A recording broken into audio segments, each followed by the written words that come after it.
Was there one moment that it happened and you were just like, wow, Phillip Rivers is looking for me to advise, like, There was one moment.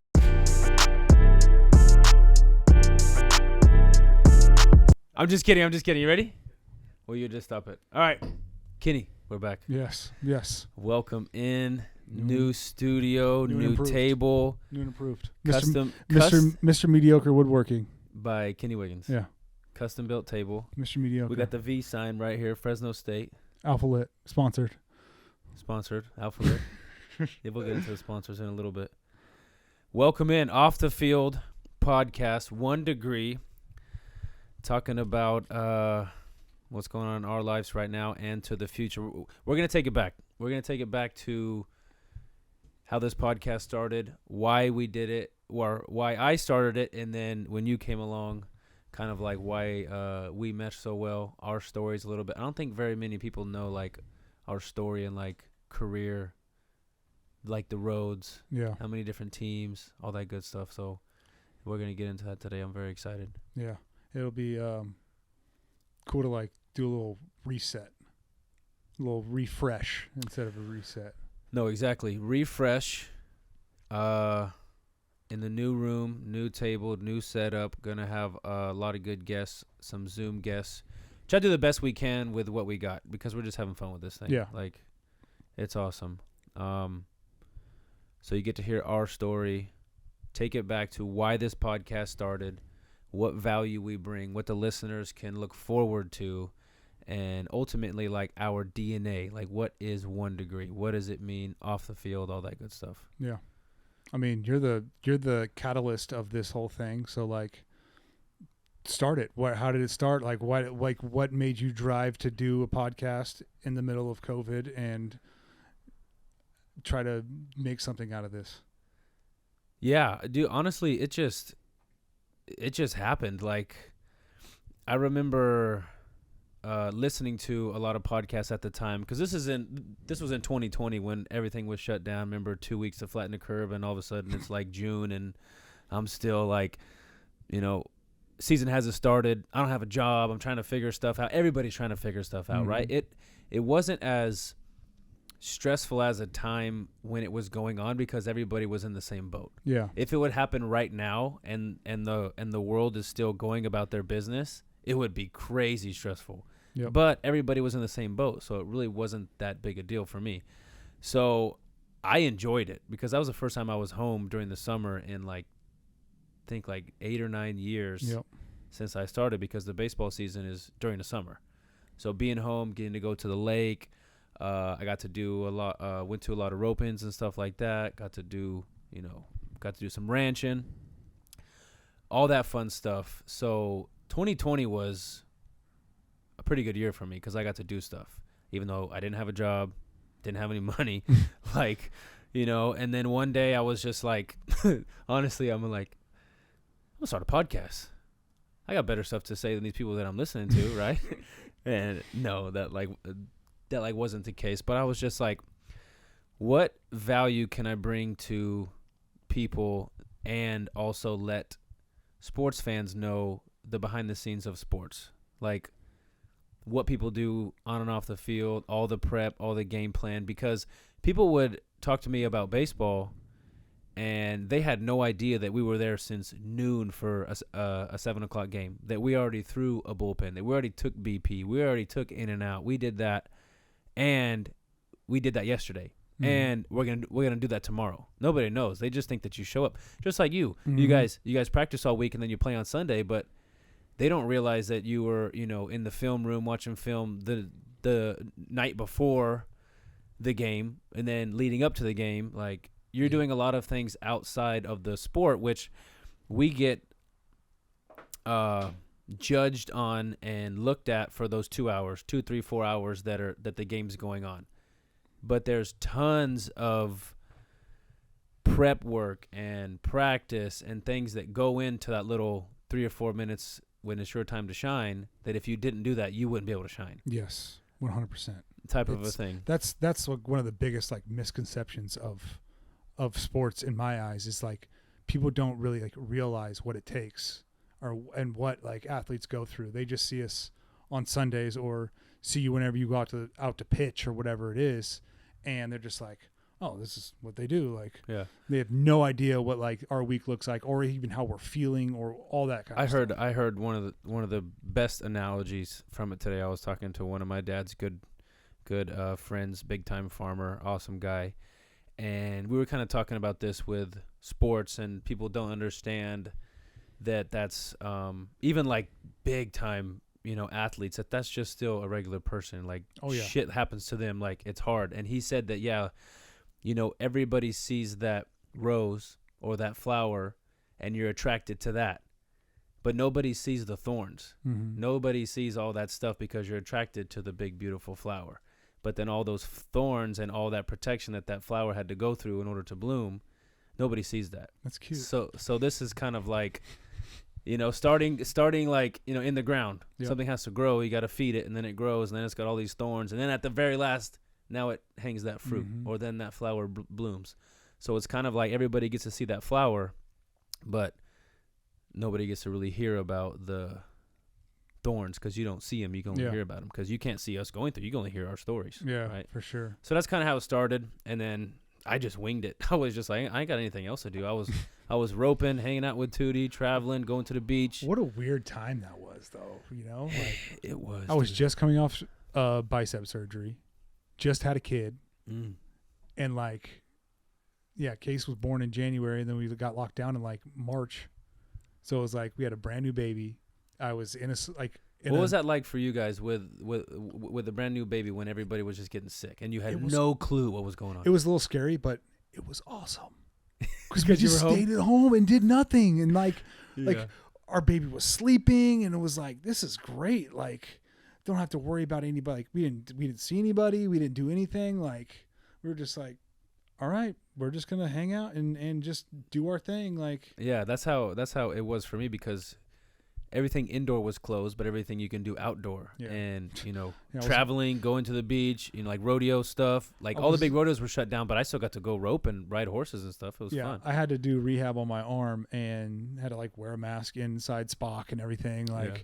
but then like I would go to the park across the street from my house and like do conditioning and like offensive line drills by myself, like to try to get ready because I didn't know when the season was going to start. And I just signed back with Detroit for my last season there. Yeah. And it was like, I don't know what's going to happen. It was weird, man. Yeah. It felt weird at the time, but like I said, everybody was going through it. So we were all feeling weird together. Yeah. So you didn't feel that weird, Yeah. right? It's just like, oh, we're going to do this, do that. Now, I can't speak for people that, lost their businesses and lost a lot of money because of that. They probably look at this completely different, but I sure. can only see it from my And my view. And it was hard. Like, dude, I didn't have no money. Like, I had went to Mexico the year before, made some good money, and then like that's all I had, and it was just like spending, and I didn't know where my next paycheck was going to come from. I didn't know where any of my money was going to come from. So at the same time, I was living, having a good time, but then I'm like, shoot.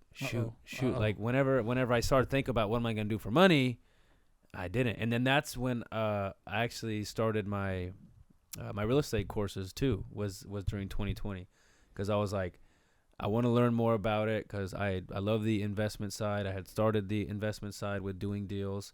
So I was like, this is something that I could do in the future because I didn't know what was going on.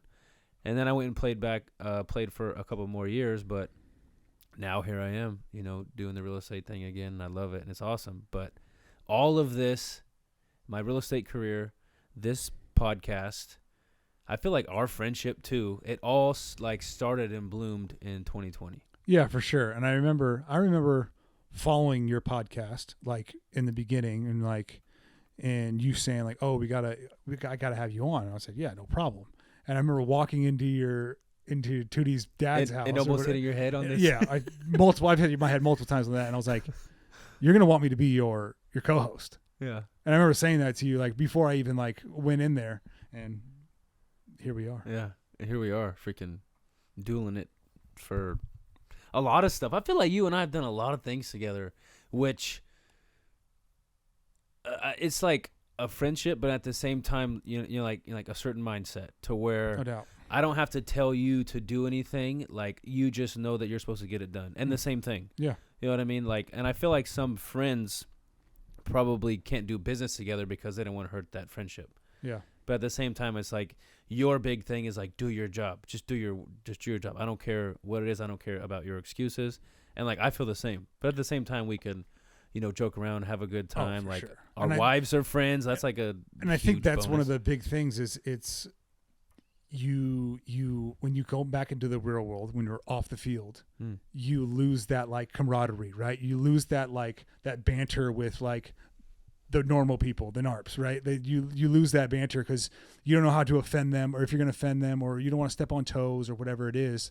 But with you, it's just like, just be in the locker room again. Yeah, and I have, a few friends that are like that, and those are the people that I'm probably the most comfortable with because that's what I've associated with for the last 12 years so often, right? For Because sure. even when we would come home in the gym, it's still the same thing. You still got to earn your stripes, like the new kids, whatever. You help them grow, but at the same time, you got to let them know that this is not easy, right? And that's like one of the things with the whole like hazing thing and the having the rookies do the dress up and all that stuff. It's like fun, but it's not like the veteran just doing it to like pick on you. It's almost like you have to learn, and you have to learn quick. Like you have to be mentally tough, because if I can't trust you on the field, or I can't trust you be behind the plate or something because you're not mentally tough enough, like if you can't take my jokes, I can't take you serious on the field. Yeah. And I think that that's where it comes from. Not people aren't really thinking about that, but like subconsciously, it's like we got to make you tough. Yeah, it's like a little test. Like, is he one of the boys? Like that's like what it is, really. Like for sure. And it's funny that like going through it and being on both sides of it too, right? Where it's like, oh my gosh, do these guys, these older guys are picking on me? Do they like me or whatever? I'm like, now it's like, if I don't talk to you, that means I don't like you. Like, like that's my thing. Yeah. I've started now, like that I'm home and, in a second career, my mindset has changed towards people, because I always tried to avoid conversations sometimes. Not that I didn't want to talk to people. I just knew that it was going to be the same conversation. Oh, dude. And I'm answering the same questions. Dude. So now I have something else to talk about. I have questions to ask them. Yep. I can listen. Now I love talking to people. I love helping people, like at the gym, talking with people, buying and selling their houses, people calling, questions when it comes to investing, whatever it is. I love that stuff now because I don't have to answer the same exact questions that I've answered 20 years ago, right? Oh, how's baseball? Well, John, this year it sucked. I didn't do very good, okay? Well, and then I'm going to answer the next question to this guy. So there were some years I didn't want to go see people because I didn't have that great of a year. Yep. And I don't want to answer the same questions over and over and over. So now my mindset is switched to like, now I get to see people for actually who they are versus them just seeing me as this one thing. And that's really changed my life the last couple of years. Yeah, for sure. I know exactly what you're feeling when you say like you hate how people ask the same questions over and over again, because it's like you go to a party or whatever and it's just like you talk to the same people and they ask the same questions, so you're answering the same questions in like the matter of an hour, like 30 times. And I'm just like, oh my gosh, like. And it's weird too, because when you're talking to people that I guess that you're not really as comfortable with, you're kind of just answering the questions like whatever they want to hear. But then when you're around people and then you start talking about stories, like when you're around other athletes or maybe like one of your teammates outside of the field in the off season, then you start talking about stories. Then you're with your friends and they ask questions, and then that's like a fun conversation For sure. But when you're just like, you put up that front and that guard because you're not relaxed, because you're not with that person that you're with in the locker room. You're not in the locker room behind closed doors. Now you're out. And we were trained so much that like what stays in the locker room, what's said in the locker room stays in the locker room, that we were trained to like say certain things for, towards the media. If they ask this question, you have to answer it this way. And that's why that'd be a good topic to talk about. And that's why this podcast is, because that's exactly what it is. Like, what you see on the TV is not real life. Yeah. Like that player was trained to say that, and the ones that were really, really good about it can answer a question without really answering it. Peyton Manning was a wizard at it. He always answered the question, but he could avoid certain questions because you are trained to do it. But then he's very smart that he can kind of shift it around. So that was like this podcast and why I started it. And number one, I can get some pretty good names and guests for people to like listen to. Like they want to they want to hear from good athletes, not just some regular Joe Schmo. Yeah. But that was kind of my thinking in the beginning. I was like, I can get some pretty cool guests, and Zoom is a big thing now. For sure. And I can just record it and I can upload it. And I had some help, and I just winged it, dude. I had no idea what I was doing. I just did it. I had a lot of help doing it. And then now we got a pretty good setup, and now we're I mean that's doing it the good. best way to do things too. Is just to Do it. dive in and figure it do it, out, man. right? I mean that's how I've lived my life with like all my ventures that I've done. Is just figure it out. Just do it. Yeah. Just get out there and do it. It's never going to be perfect, but you learn, you fail, you get up. And like in the moment, I've kind of noticed this too, because you always hear big time successful people talking about, you got to struggle. You know, when I look back, it was this and this, I was grinding. But, and like I agree. There was times when I look back at my career and I was like, man, like, how did I get through that? Like, I'm so thankful that happened, because I'm here now. What if I would have not went and played? What if I would have quit and went to be, you know, like a teacher, like a PE teacher, like everybody else is like, that was a hard ass time. But now when I look back, it looks hard now, but in the moment, it really wasn't. It was just normal, like living. I was just going through it. Yep. But then when the good times are there, you look back, it's like, man, that time sucked, because the times are so good now. You know what I mean? For sure. It's that delayed gratification too, that you don't know you're like you don't know you're in the shit until you're out of it. Yeah. Where it's like, yeah, dude, yeah, I feel exactly. And to hear other people say that from their perspective in their story. Yep. I think that's what's really cool, is everybody's story is different, but the answers, at least I can see them now because I've heard them so much, the answers are always the same. Yep. It's always fail, learn, grow. Yep. Right? And every road is different. And the more you start to be fearless and just fail and get better, the more like the world starts to clear, the more that like fog goes away, right? Because people are scared, because it's like, you know when people are driving in the fog and you don't know where your turn is and you're just scared, you're driving like 10 miles an hour, and then somebody next to you is like zooming by and you're like, what the heck is that person doing? It's like, that person might see it crystal clear, you know, as far as like, he knows where he's going. Yeah. Analogy for life, because his life isn't foggy. His road isn't foggy. So then once you start to like fail and learn and grow, the fog starts to lift, and then you start to see your destination. You start to see your turn. You start to see opportunities, versus living in, you know, that victim mindset, to where you're so scared to even try because you can't see, because your life is so foggy. Yeah. And then to hear people say that just in a different way, it's just a really cool thing to me to hear their story with the same thing. Yeah, I was just talking to those kids at the middle school, and basically said the same thing about just like diving in and taking chances and risks. It's like time to they have so much time to recover, but they don't know what's in front of them yet. You know, just do everything possible and go out there and have fun. But yeah, man, I feel the same way. Just the you don't know what's coming.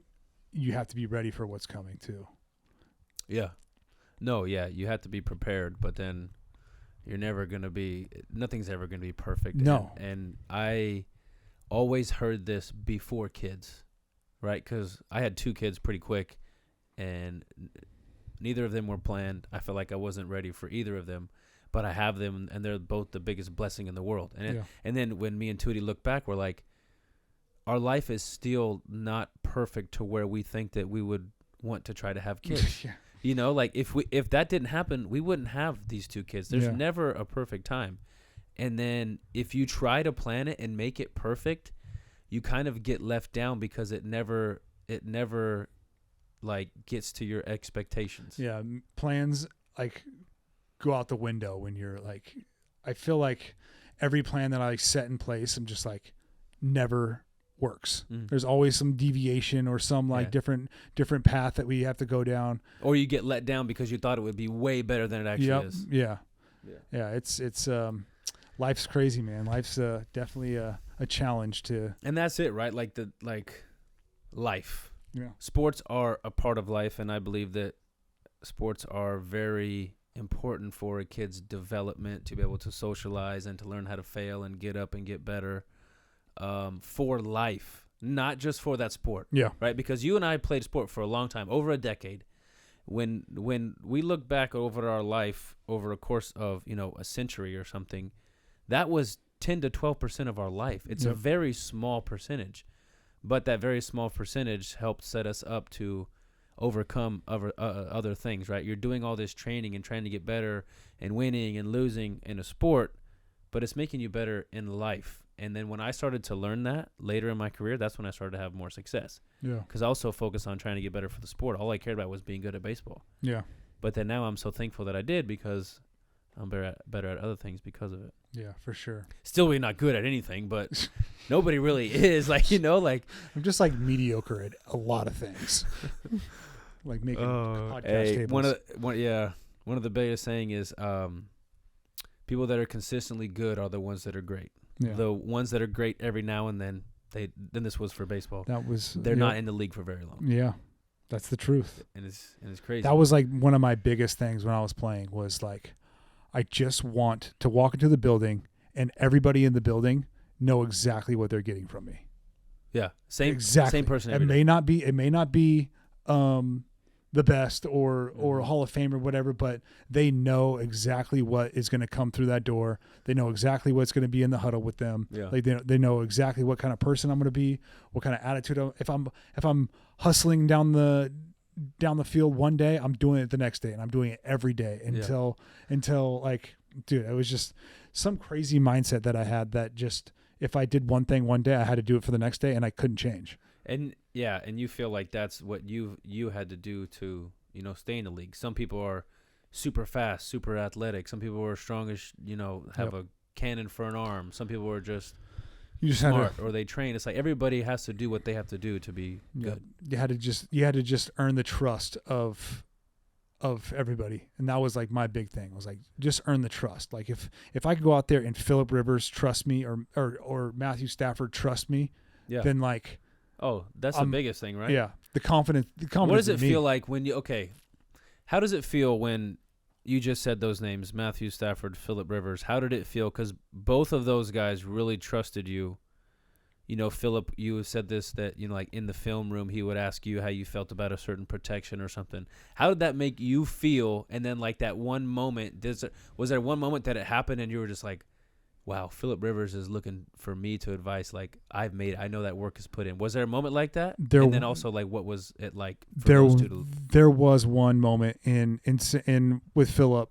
It was a preseason game, and it was like the first year I was like dialed in as the starter. So it was like, we're going into our third preseason game, and the night before we have like our offensive meeting, and Phil like stands up and he's like, usually the coach would pick one person to like talk before a game or whatever, right? Like, and so he stood up in front of the meeting, and he like called me out, and he was like, "Look at Wiggins, man. Like, he's been here for like off and on for 5 years, and how many times have you been cut?" And I'm just like, he just asked me, he's like, "We all need to have like that love and that passion that like Wiggins has." And like, he called me out in front of the whole team. I'm getting goosebumps right now talking about it. And he called me out in front of the whole team, and I'll never forget, like, that was probably one of like my proudest moments as like an athlete, having somebody of that caliber look at me and be like, "Hey man, like, we need to be like him." You know what I mean? Like, yeah, he could have said that about anybody, but like, he said it about me. Yeah. And then like, like him calling me out in like the meetings and asking me if I see it a certain way or whatever it is, that's whatever. That's my job, right? That's my like, that's what I'm supposed to do. But for him to call me out and say like, the attitude and the work ethic that like you put in like is noticed, and I see it, and why can't everybody else have it too? Like, that's like, it was like the biggest compilation, whatever that word is, compilation of effort and work and all that stuff that like all came into that one little moment, and I was just like, holy shit, man. Like, how much confidence did you have after that? So much. Because you knew that he had my back, right? He had my back, like, and I knew that he had my back before that. But just to have like that, because that was the first time going in to be a starter, which was nerve-wracking, right? Like, going in, like, I have the job, like, this is my job to lose. Yeah. And I go out there, play really well, play every snap, like, and him to be like, we want you. I wanted you back. But that's when I left and go to Detroit after that season. But he's like, I wanted you back. And I was like, he's like, sorry, I couldn't get it done. He's like, for him to go to bat to me, like go into the GM's office and be like, hey, I want Wiggins back. Like, did they offer you a deal, or they just offered wasn't me as a minimum deal, like wasn't just as a good 1 as year, Detroit? like, yeah. It was like, oh, if he's going to sign for that in Detroit, we'll give him a 1 year deal and see if he wants to stay here. I'm like, nah. Multi-year deals are better than one deal. Yeah, huh? I'll take the higher guarantee. All right, let's get into a little word from why I'm so smart now. Magic Mind, dude. Honestly, I love this stuff. Like, it's so good. You don't call it Magic Mind. What do you call it? Magic Mike because every time I take it, I just want to get frisky. This stuff for me, honestly, like being a dad of 2 young kids. I had 2 under 2 for a little bit. Real estate, representing buyers and sellers, looking for investment properties. This podcast, the boxing gym, all of that stuff was a lot. And I feel like when I drink Magic Mind every day, I'm just locked in. Like, I can handle things that I normally couldn't handle. Like, I would get overwhelmed and all that stuff. The ingredients are super healthy, good for you. A lot of prolonged benefits. Like, you have to drink this every day, not just like one shot for energy, right? The more you drink it, the more your mind gets to sharpen up, all that. That's my favorite word, ashwagandha. It's got the matcha for the energy. It's got the lion's mane mushrooms, like all of these things to help take that caffeine and focus it in. And it's good. What do you think? Yeah, for sure. It's the and you're not a big caffeine guy either. You don't drink coffee. I don't drink coffee, but I can definitely notice when I don't drink it. You know what I mean? Because I mean, if I'm like just hanging around, like if I'm normal day, wake up around 5, go to the gym, whatever it is, work out, and then I'm like start my day. It's like boom, I have it with my energy drink or with my pre-workout. Yeah. I'm like good throughout the day. All day. And then like on the weekends when I don't really go to the gym or like working around the house or whatever, I don't take it. I'm just like, like I'm like foggy, right? Like, yeah. So I definitely can tell when I don't take it. That's what I noticed too, is like I would have to either get, because I don't really like energy drinks, but I would get coffee, like espresso during the day, just like a little pick me up. Because if I had to go to the gym like that night or something to do the classes, I'd be drained. But like when I drink this in the morning, just with my coffee, it lasts all day, and that's pretty awesome. If you guys want to try it, they actually have it available at Sprouts. You can walk in. I'm not sure if all Sprouts, have it, but if you go to magicmind.com/1degree and use our discount code, you'll get a discount. The discount code is 1 degree 20. So spell 1 degree, not the letter 1, ONE degree 20. And if you sign up for the subscription where it comes every month, it's up to 56% off. So go to magicmind.com/1 degree, use that discount code, and help make your mind into Magic Mike. Is that how it should be? Yeah. What's your stripper name? Mine's Pound Cake. Pound Cake? Yeah. I don't know. I think I should have an answer. Pound Cake, bro. I think I should have an answer for that. Also, if you're drinking the Magic Mind, make sure you go to Mayweather Boxing and Fitness. Hell yeah. One of the best and most fun gym. Right now, we have a promotion going on that if you sign up, you get your first month free. Right? Yes. First month free with a kit. With purchase of the Essentials kit. And guess what? The kit is essential. You need the boxing gloves. So your first month is free. There's discounts for students. There's discounts for first responders. All that. If you are a current member and you refer somebody, you get $50 off of your monthly membership. Man. So get that going. Help that community. It's one of the best communities. Go online, go on Instagram, check it out, check out the videos, and try it for yourself. Tell them the boys at 1 Degree sent you, and maybe they'll give even more of a discount. I don't know. Maybe you'll get to meet me or Kenny at the gym. Yeah, we're in there at 5 a.m. working out sometimes. Yeah, if you want to see us, go to the 5 a.m. gym. We'll be there. Well, Monday, Wednesday, I go to AP Tuesday, Thursday, get my freaking lift on. Yeah, I do that too. Yeah. Or play Also, basketball. what is this right here? Alpha Lit. What's the V though? Valley V, bro. Valley. If you want to support the Valley, boys from the Valley, Alpha Lit Fresno. These signs right here. I know you guys see them all over with the bougie Instagram, and Sacramento as well too. You know, like Sacramento. those bougie people. They had like Baby Perez for their gender reveal. Yeah, We'll have to have a fat one here next weekend. Check those out. Alpha Lit Fresno. What's the Instagram name? Alpha Lit Fresno. Yeah, right, Alpha Lit Fresno and Alpha Lit Sacramento. And Alpha Lit Sacramento too. Yeah. Get them both dialed in. Check them out. We'll go and set them up for you guys if we have to. Tyson, all that stuff. We'll train you up to do some letter drop-offs. Shoot, no, that's what I have you for. Drop off the letters for the people that I need. So check them out. Alpha Lit Fresno, really cool signs. Kenny might even let you borrow this V right here for tailgate, whatever you want. Something like that. Go Dogs. You know? Go Dogs. Go Dogs. Going into the NFL, what we got right here? What are these two teams gonna have? What's gonna happen right here, Wiggins? NFC Championship game right here. Forecasting the NFC Championship. We have two helmets right here for those of you listening and not watching. 49ers, can you play for the 49ers? And the Detroit Lions, can you play for the Detroit Lions? He's predicting this being the NFC Championship game. The Niners thing's on my side because I'm picking the Niners to win, and he's picking the Lions to win. I don't know what you're thinking with that, but you got your boys on that team. Yeah, it's all the boys. I don't know one person on San Francisco anymore. Hey, Matt Patricia is a defensive coordinator with the Eagles. He blew that thing, huh? Yeah, that's tough. That was your head coach in Detroit. Yeah, I loved Patricia. I really did. He was I thought he was a really good coach.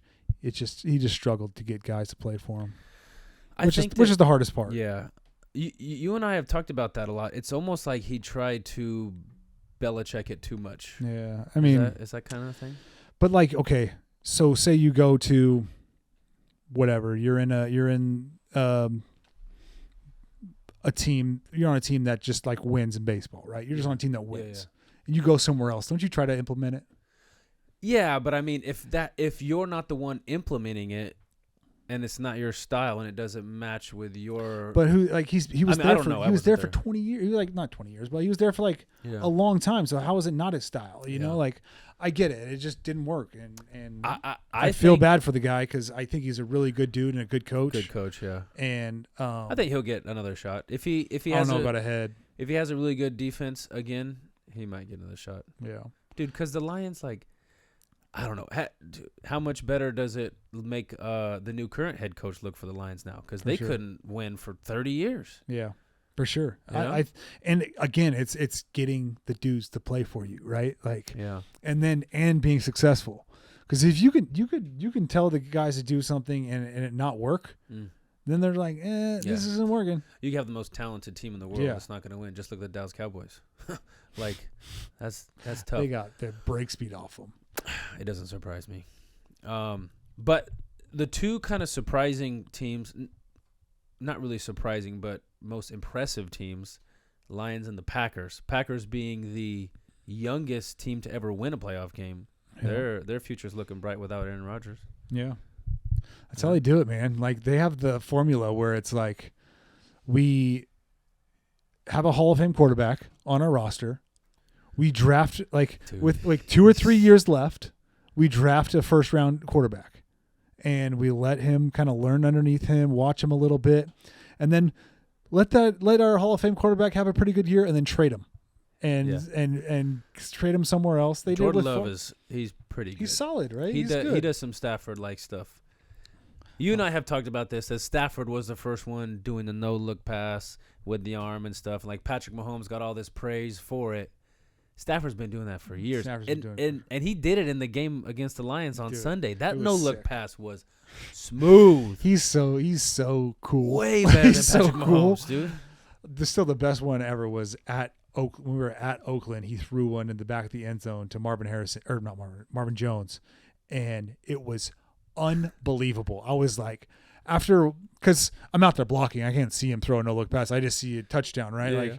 And I go in there, watch the film at the end, like on Monday. I'm like, we're in the team meeting room, and he like throws, and I'm like, I look back, I'm like, For real? Like, you really did that? And he's just like, yeah, man. Yeah. Just like, dude, he's a dog. Yeah, he's impressive. Tough as nails too. Yeah, tough guy. I'll never forget that one day or the one week we were out there, and like we were like 4 and whatever, like last game of the season. And like he got banged up the week before, and they're like, "Are you going to sit out?" And he goes, "No, I'm the quarterback of the Detroit Lions. Like I'm going to be out there on Sunday, no matter what." And I was just like, "Dude, that's like." Yeah, that's who you like. Somebody you would want in like your foxhole, you know. It's kind of tough. I mean, it worked out for him going to the Rams and winning a Super Bowl, obviously. But kind of when he went back to Detroit and he was kind of getting booed and all this stuff, of course. And then Goff is getting praised, and like I can see why he brought a playoff win that they hadn't had in a long time. They were terrible. They were 0-16, like 4 or 5 years ago, like. They were the worst team in the league for so long, and then they win a playoff game. So you're going to praise the person that won the playoff game. But everything that Stafford had to go through, I think, is the reason why he won the Super Bowl with the Rams. Oh, for sure. But he doesn't get enough credit for what he did throughout most of his career because he was on the Lions. Yeah, for sure. Yeah, he is one of those like generational quarterbacks too. Like he's one of those guys that are like so talented. Good head on his shoulders, tough, smart, all that kind of thing, right? Like he's the kind of guy you want running your team. He's a quarterback. Yes. Yeah. And you can't say that for everybody. And like I've been extremely lucky with the quarterbacks that I've been a part of. Like Alex Smith was awesome. Mm-hmm. I had Flacco in Baltimore. Dude, Flacco had a good year this year. Yeah, exactly. He was on the couch, huh? Yep, he was on the couch. But I mean, Flacco was probably the bottom tier of like the quarterbacks I had, and Phillip and Stafford, and like, I mean, dude, some of those guys, you take it for granted, like, because you think that's how it always should be, but not a lot of those guys come along. Yeah, where it's really cool to like sit back and be like, I play with Phillip and Stafford, like 2 Hall of Fame guys, like for sure. I think how important is the backing from the coaching staff and the GM and the front office for that quarterback? How important is that? But I say this because, and I don't want to talk crap about the Cowboys anymore or Dak, but you have all the support there, but I feel like they're only supporting him because they don't have anybody better that they're trying to get as their quarterback. How do you feel about that whole situation with the Cowboys and Dak? Because they've only won 2 playoff games, and they've only won 4 playoff games since they've won their Super Bowl. Like Tony Romo has 2, and Dak Prescott has 2. I think Dak is a good quarterback. I really do. It's not all on the quarterback because they gave up how many points? No, yeah, they got. You know what I mean? So it's like smashed. You can't look at it like that.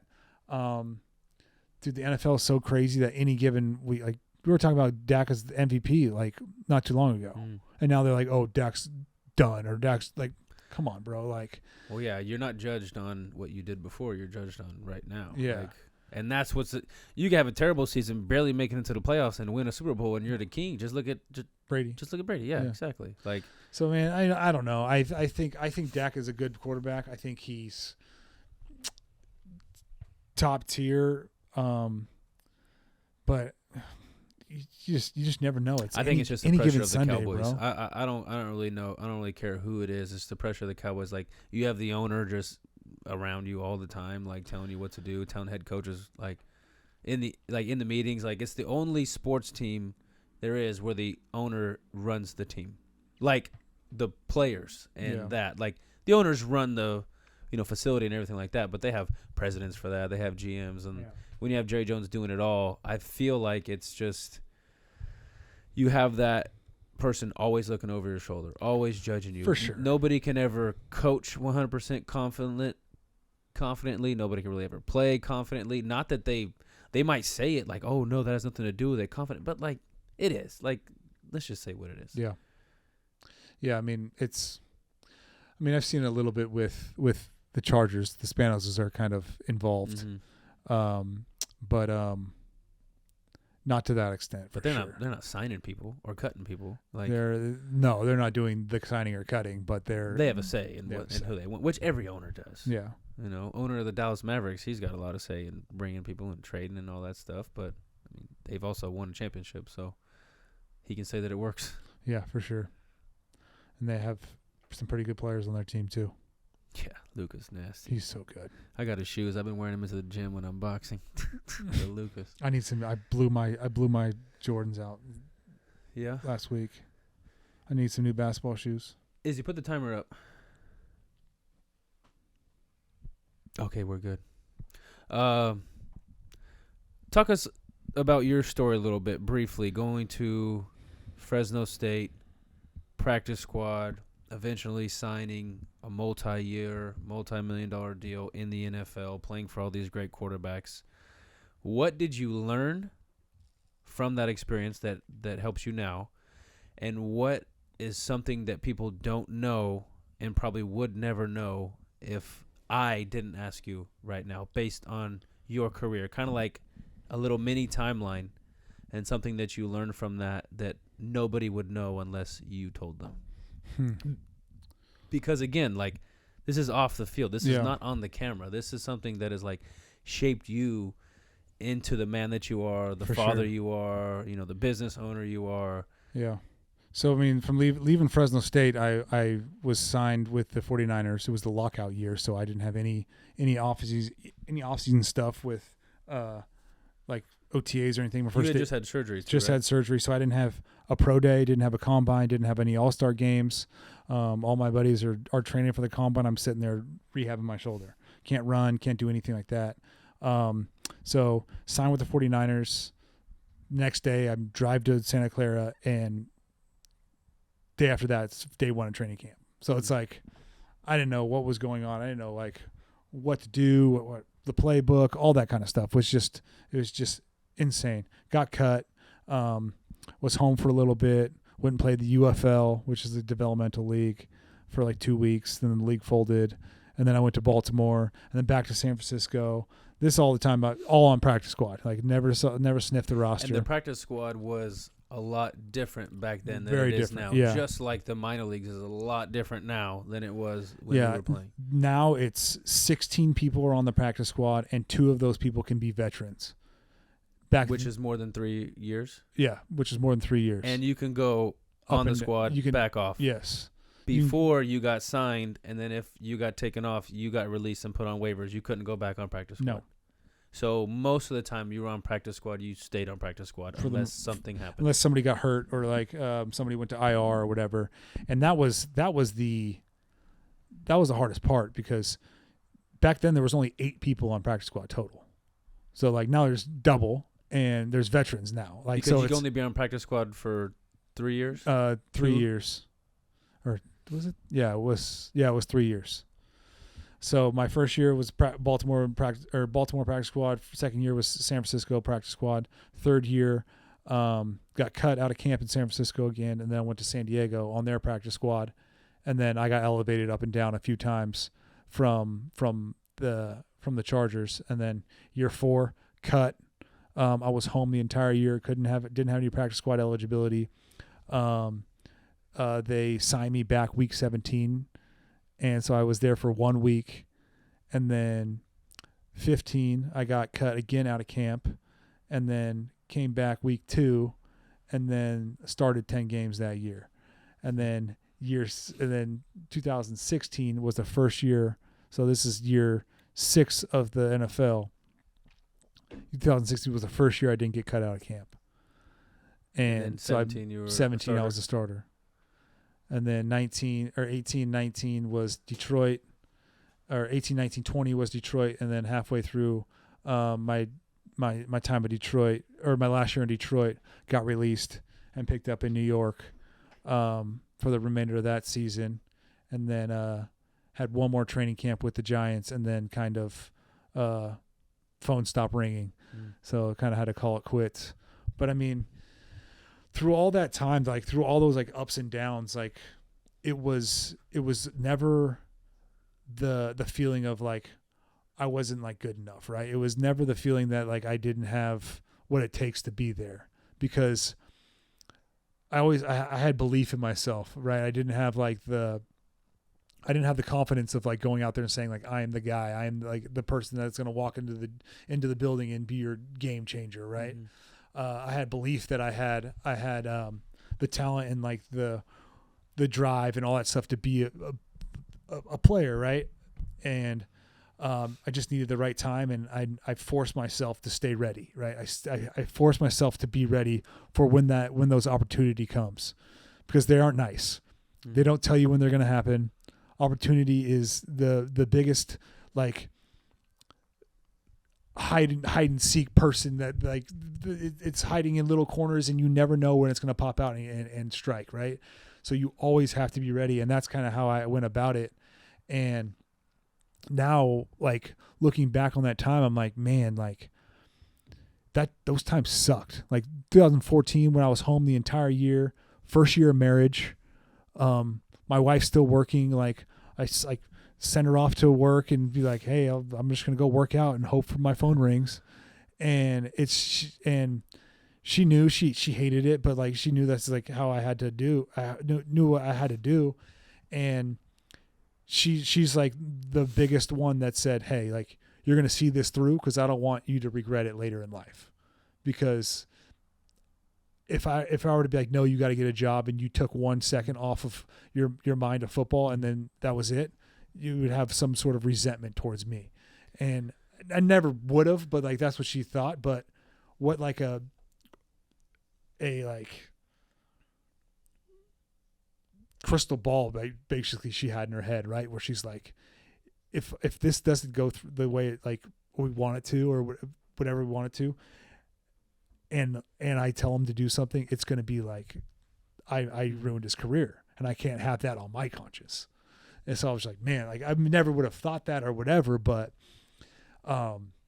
just learning to like bet on yourself too, right? Like learning to like be like, hey, I know I can do this. I know I'm the person that I want to be, and I know I could be that person for an organization.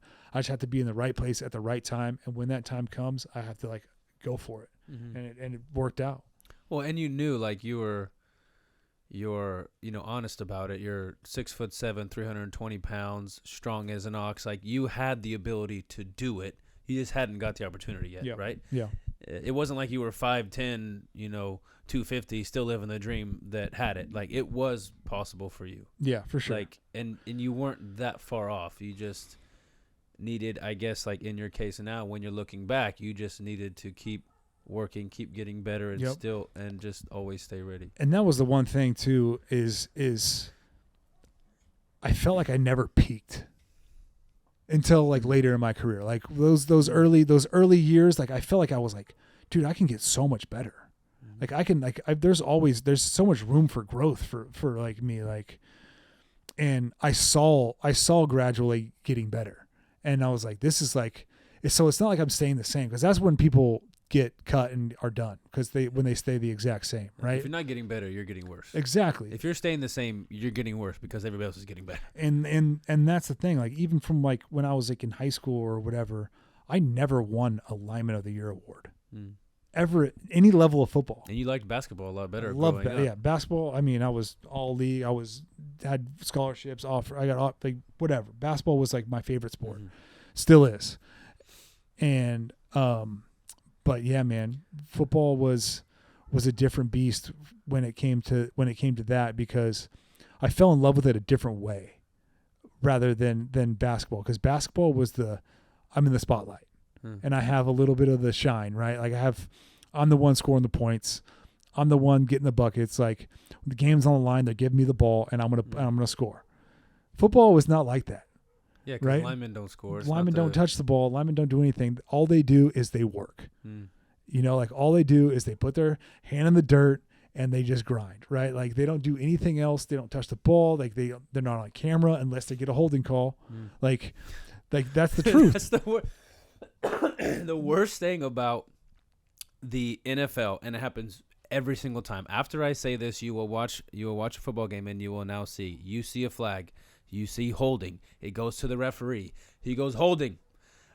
Number 79 of the offense, and the camera goes straight to the lineman's face. Yeah, and just every pissed. single time. Like they literally say, number 79, you effed up. Yeah, that guy right there. Yep. Everybody hate him. Yep.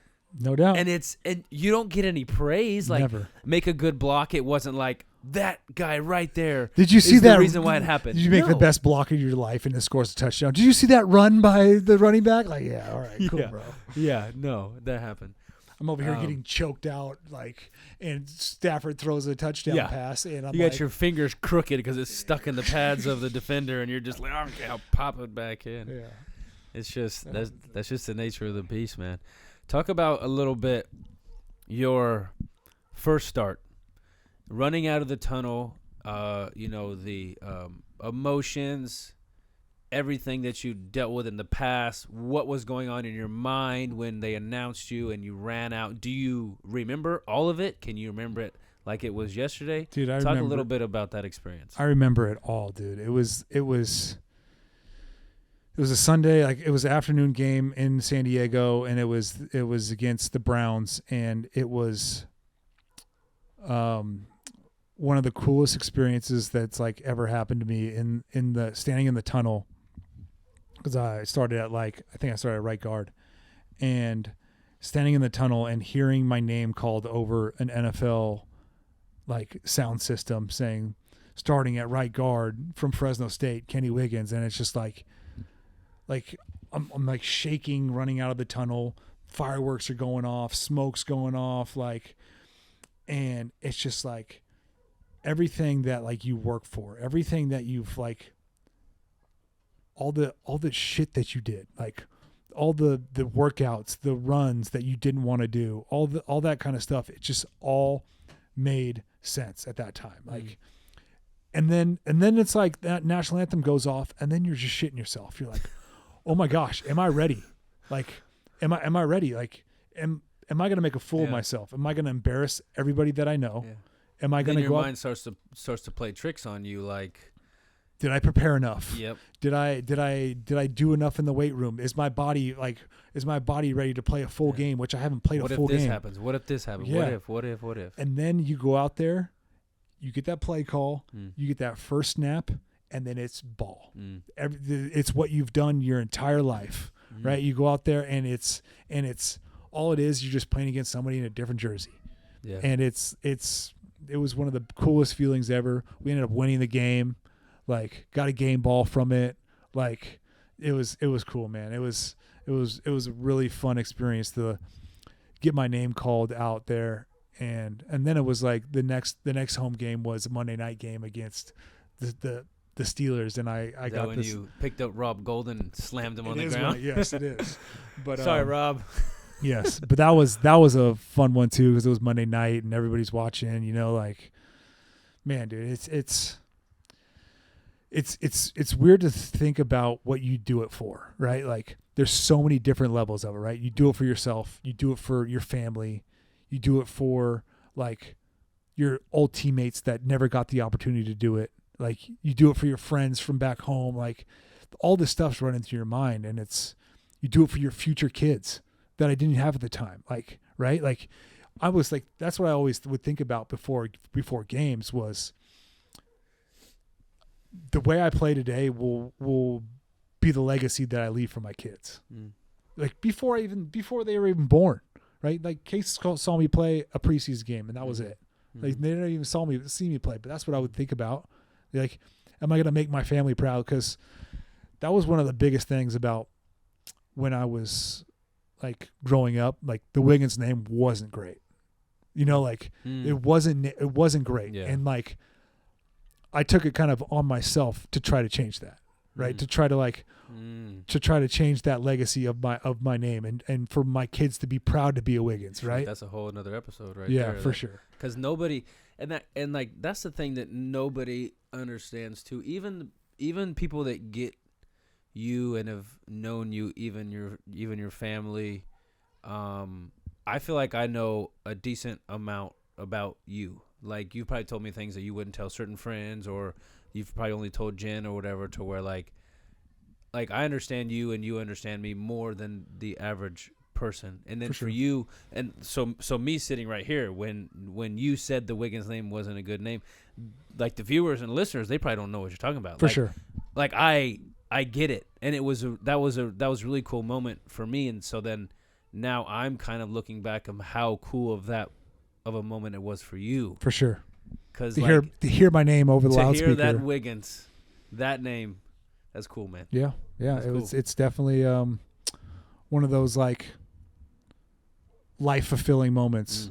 You know, like coming from where I came from or whatever. It wasn't horrible by any means, but it wasn't great by any means. we can get into that later. Yeah. Not like right now, but that's a different thing. And just to like, that's a whole nother story about life and how things happen to you in that moment. You think that it's not right, going back to the delayed gratification. It's like people always, you know, they say to pray or to ask God for this, and then your prayers aren't answered in right then. Like God doesn't fix your he doesn't fix your, you know, situation because you're praying for him to fix it. You're praying for something. God answered your prayers right then. Yep. It just wasn't what you wanted. Yep. Right? You might have prayed for strength or prayed to get you out of the situation, and then he gave you more stuff in order for you to get stronger and be better for in the future to be able to handle that. So your prayers are always answered. Yep. Every single time. Like sometimes God will package it up and send it in the mail, but he don't have the address. Yep. Or it's not written to you then, but they're always answered. So when you want something to get better and it gets worse, just think like, okay, God wants me to get a little bit better. Yep. I need to sit here in the mud a little bit better so that eventually I will be the person that like I want to be. Yep. And it's a very cool situation for you to talk about that. Like, you know, your name is now different than it once was, and you probably have you have a feeling of pride because you're the one that flipped that. For and sure. then now your kids are gonna have Wiggins, Mm-hmm. and then now it's flipped, and you have a lot to do with that. Yep. That's cool. That was one of my big things. Like the opportunity. Like football gave me the opportunity to change the legacy of my family. Right? Like some people might not like care about sports or whatever, but football aside, like I did something that only percentage, like a small percent of the world population has done. Like, you know, like that's whether it's being a football player or being a surgeon or whatever it is. Like I was the highest of the high in my profession. And that's just something to be proud of. Yeah. Especially the way that the road that you took. It's not always easy. It's not always, you know, drafted in the first round, millions of dollars, showing up to a Bentley on the first day, limelight. That it is like that for some people. It is. But I feel like it's almost harder for those people because, like, depends on what do you value, right? Yeah, depends on what you value. Ways. Yes, exactly. If people care about money or everything, then it's not hard for them. No. But I cared about other stuff. Money was a big part of it. Money just magnifies people's issues. If you're an asshole, money's gonna make you a bigger asshole. Yes. Like it just is what it is. One thing that you were talking about is like when you were running out to the field, you're feeling confident. You probably just had the best experience of your life, and then the doubt and the fears creep in. Yep. Right. I just want everybody to know that this is normal. You have somebody that played in the NFL for a long time saying that he was about to go on the field after the best experience of his life. You're literally shitting bricks like, I'm going to mess up. What if I mess up? Like, that happens to everybody. So if you feel like that is happening to you, that's fine. That's normal. Don't think anything's wrong with you. But then at the same time, you have to be able to flip it. And David Goggins talked about this when he went to be a Navy SEAL, and he was over 300 pounds, and they told him that there was only 30-something African Americans ever make it through, you know, Navy SEAL training in the, you know, 50, 60, 70 years, whatever it was. And then he was just like, man, like, what if I fail? Like, what if this? Like, I'm trying this. And then he flipped it, and then he's just like, well, what if I do it? You're like, what if? Yeah. What if I fail? What if I fail? Well, what if I succeed? You know, like, just flip that what if. Yep. Because it's the same fear, Yep. right? What if I fail? Well, what if I succeed? Yeah. And then when you flip it, what if I succeed? What hasn't happened yet? Well, then you know that fear that you're putting in your mind isn't real. Yep. Right? It's not. And then when you get out there and you do it, then it's just like, okay. And then you always look back at yourself and you're like, man, I was acting like a little bitch. Yep. Right? And it's the fear of not trying. That's what gets me. It's just like, if I fear don't of try. What if I didn't do it? Yep. Yep. Because they'll always have that in the back of my mind, right? Like, if I go out and I give it my all and I fail and I do everything I possibly can and still not successful, good, fine. That's what happens, right? Like, it is what it is.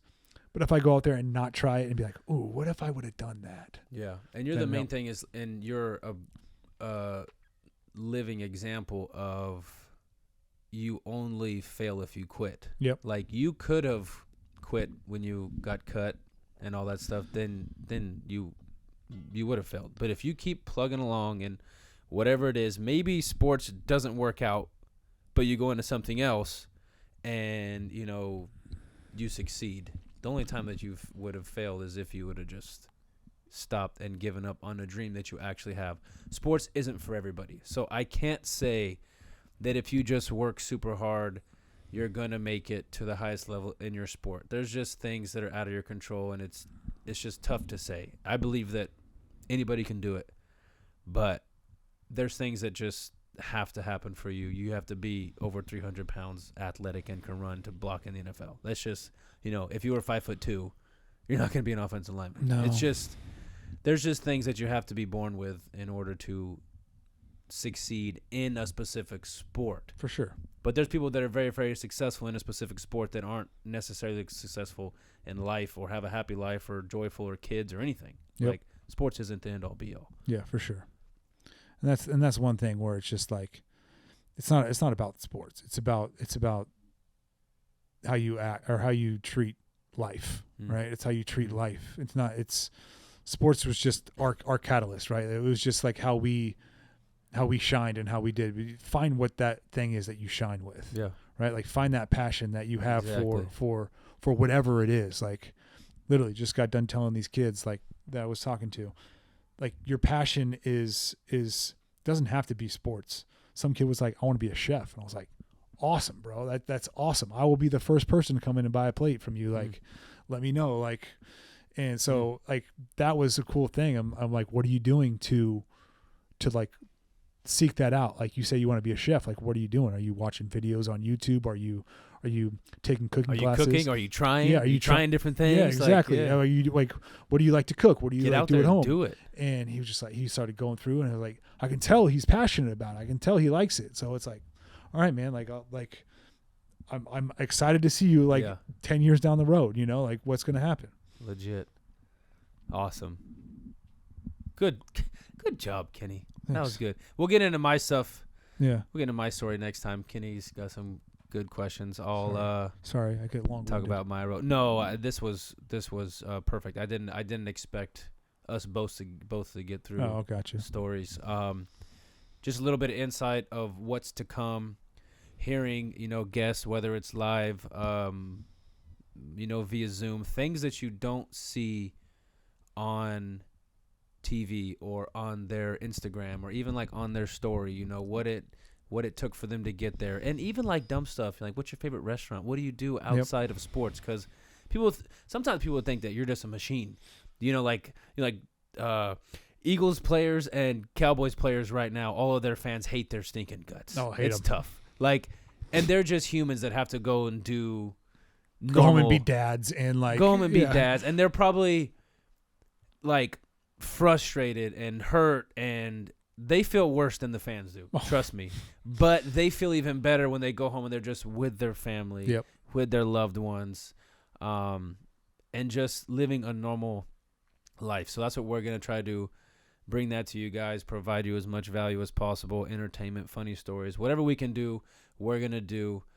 Make sure you subscribe, follow us on all podcast platforms, Spotify, Apple Podcasts, YouTube. We got the new setup now. We're going to put some jerseys on the walls here, some balls, some of my jerseys, some of the jerseys of the guys that we've had on the pod. We've got some good jerseys from Tony Kemp, Rob Golden, Quincy Pondex, or maybe get a pair of Jose's gloves. Yeah, that'd be sick. Up here.